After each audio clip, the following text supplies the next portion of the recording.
The Irish Film and Television Academy Awards, a host of Irish talent will be rewarded for their contribution to film and TV. It's been a bumper year in fairness. And the Lifetime Achievement Award this year goes to Stephen Ray. Stephen, who starred in Michael Collins' Breakfast on Pluto, Black 47 and The Crying Game and many more, is also highly regarded for his roles on stage, and he'll be back in the Gaiety in the autumn with another run of Crop's Last Tape. And I'm delighted to say that Stephen joins me now. Stephen Ray, good morning to you. Good morning. Congratulations on your Lifetime Achievement Award. I know you've a BAFTA already. You were nominated for an Oscar for The Crying Game, of course. Is it nice to get this recognition? Well, of course it is, yeah. Except I'm not sure I deserve it particularly. But well, had a long life, so I deserve something. But, no, it's wonderful, and I love IFTA. They've done a fantastic job to support the film industry here. Anya Moriarty is just a wonderful woman, and it's a wonderful occasion because, well, I've been there with you, and they it's got that special thing, I think, that's typical of here, that it's as much fun as anything. Yeah, you know, crack. It's not. You're not sweating your heart out because you might not get your award or anything. You just say, listen, it's a bit of crack, you know. Sorry, I know that's a cliche, but no, it's so true. But the nice thing as well for you will be you're not waiting there thinking, will I win the award? Because you know you're getting the biggest award of the night. Well, is it the biggest? Yeah, it's a lifetime award. It's for your body of work. I would think so. Well, I'm sure there are plenty of people out there who are looking for an award and they don't think that I'm getting the biggest one. Cillian Murphy. Anyway, he's getting more and more awards the more he looks around the corner. He's so brilliant, isn't he? You worked with him, of course, a couple of times. Several times, yeah. In the theatre and in 2 or 3 films, yeah. He's an adorable guy. Yeah. Really adorable. Did you always know he was going to be a big talent? You know, when you work first with people and you'd be more experienced than him, did you always know he had something special? Yeah, I just thought if he'd fixed his eyes a bit, you know. They're not beautiful enough. No, they weren't. They weren't blue enough, you know. And but no, of course, he has something very special. A tremendous focus, and he's a good laugh. He's a good guy to work with, yeah. I think that's nice because I've been lucky enough to interview you down the years and you never take yourself too seriously. I've also interviewed Cillian. Although you both take your craft seriously, you're both humble people and you're good fun. Oh, that's good. I'm glad you think that. But my eyes are brown. But they're still nice. But no, he's a really great fellow, you know, and he's nice to go out with and have a drink with and what have you, you know. And, his approach, I find his approach to acting very, very reassuring, very good, you know. He gets to the nitty gritty of it, and it comes out truthfully. When you get up on the stage next Saturday night and to receive this Lifetime Award, will you think back on the very young Stephen? I mean, did you think when you were very young that you would make it as big as you did as an actor? I don't think anybody thinks that way. But you know, I just think you're going for the next part. You're focusing on the next task that you have and whether it's going to work for you, you know, because it doesn't always work, you know. And no, I was always very determined and everything, but you know, a career is a bit of a pain, you know.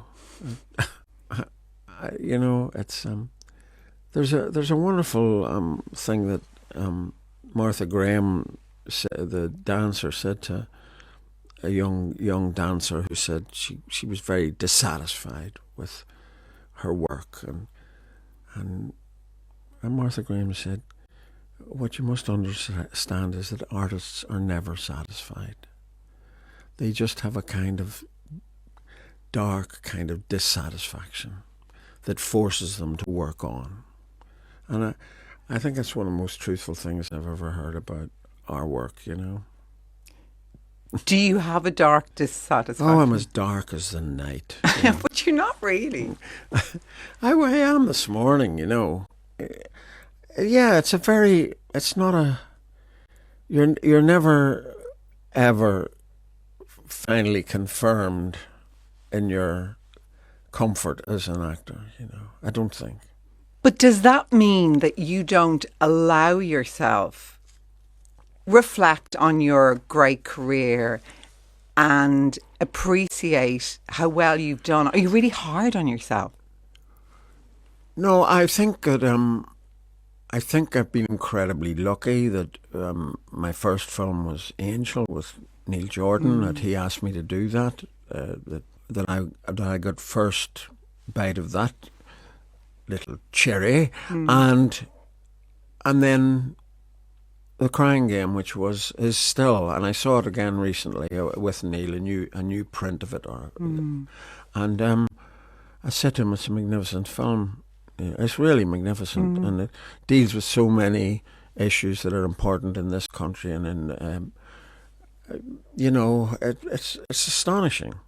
And well, he says he couldn't make it in the modern world. He couldn't do it because it was a confirmation that gender is not just necessarily a fixed unhappiness. Way ahead of his time as ever. I've been ahead of his time. Your collaboration with Neil has clearly been hugely important, both in your life and your career. Do you believe that? Oh yeah, yeah. I mean, I could argue with him about some things, but he's a true artist, and I feel I think that's why he likes me, because he knows I go with what he's got, you know. And sometimes, actually, the only time I would question is that he sometimes changes a line, and the improvement is not an improvement, you know. I say you should stick with what, you know. And he's a very strange guy, you know. I don't think he understands actors particularly, you know. But and yet, are you not quite similar people? Well, I wore all his clothes in Angel, you know, and I think he might think that have some similarity to him, you know. But he's a brilliant artist, and I've started to read his memoir, and it's fascinating.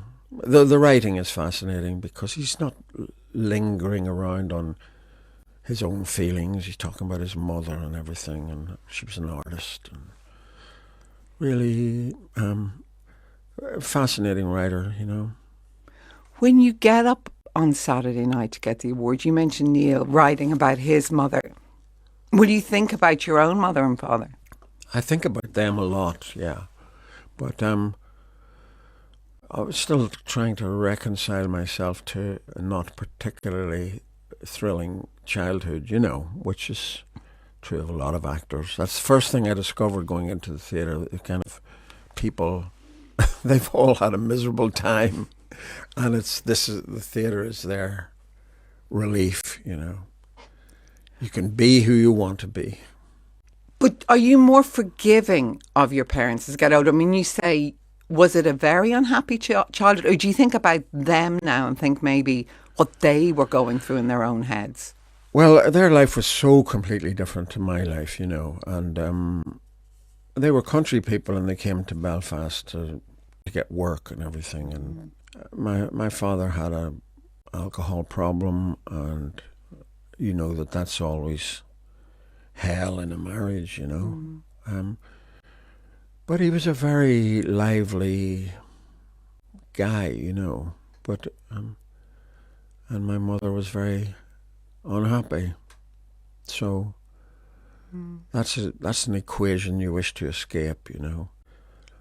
Of course, I walked straight back into it, but there you are. Maybe that was always going to happen.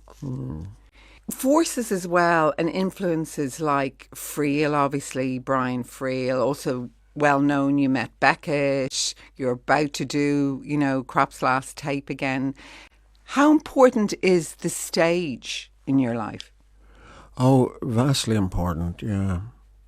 I mean, that's how I kind of prepared myself for going to being an actor, was reading all the plays I could find, Beckett, Pinter, John Arden, and then I ended up working with all of them, and then Friel, and then more recent writers that weren't alive when I started, like David Ireland is a wonderful, wonderful writer, and it's sensational, the writers I've worked with, and Sam Shepard, one of the greatest writers, who spent a lot of time here, and he's a dear friend, and I feel incredibly fortunate that they chose me to be in their plays, Because they were great writers. I mean, Great.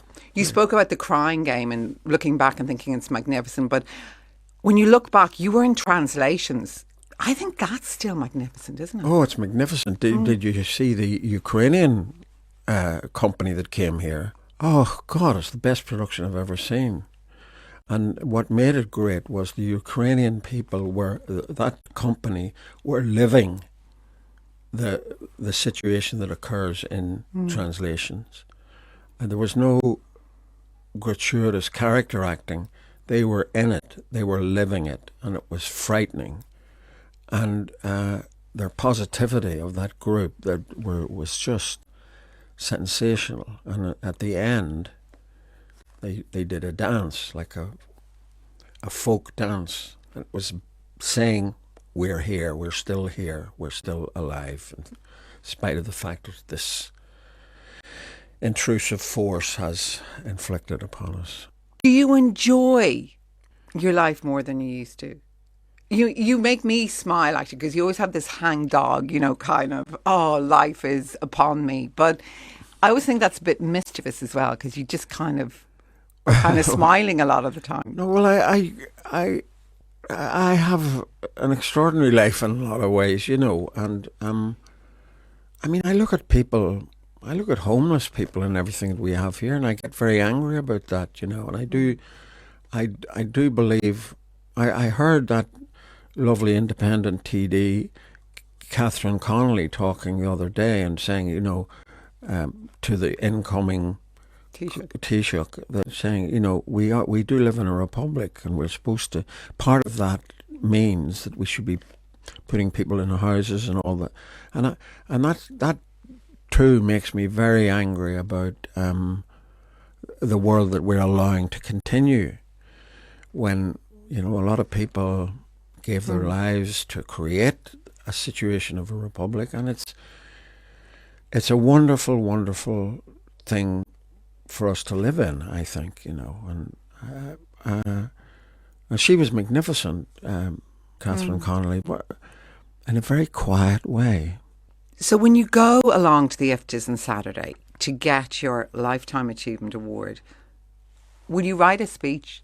I've something in my head, I've some things that I want to say. I want to thank maybe Anya Moriarty, but I would like to thank all the people that aren't publicly known. There's some wonderful people that I worked with, and you walk on the set, and they're good all over the world, by the way, but in Ireland they're your friends, I just want to mention them, They're just brilliant, They make the thing work, We'll say one thing about John Boorman, who created the circumstances of this new wave of cinema which we've got, which is now like soaring with all these, Mescal and Murphy and all that, but he kind of started it this way back in the 80s, and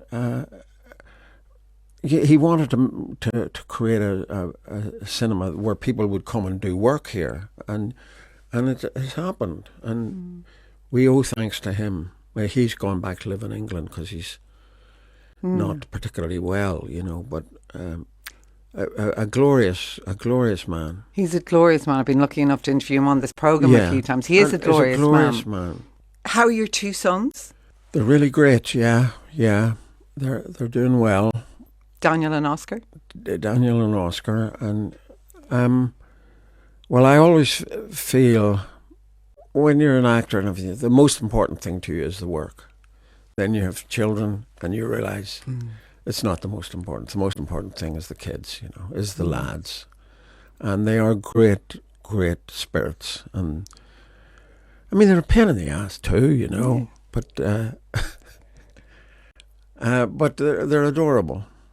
And we have a great time together. And we have the house in Donegal and everything. And any acting skills, mimic skills in there? Absolutely, they do, but they don't want to do it. Maybe they see how utterly painful it is. Well, on that note, Stephen Ray, okay.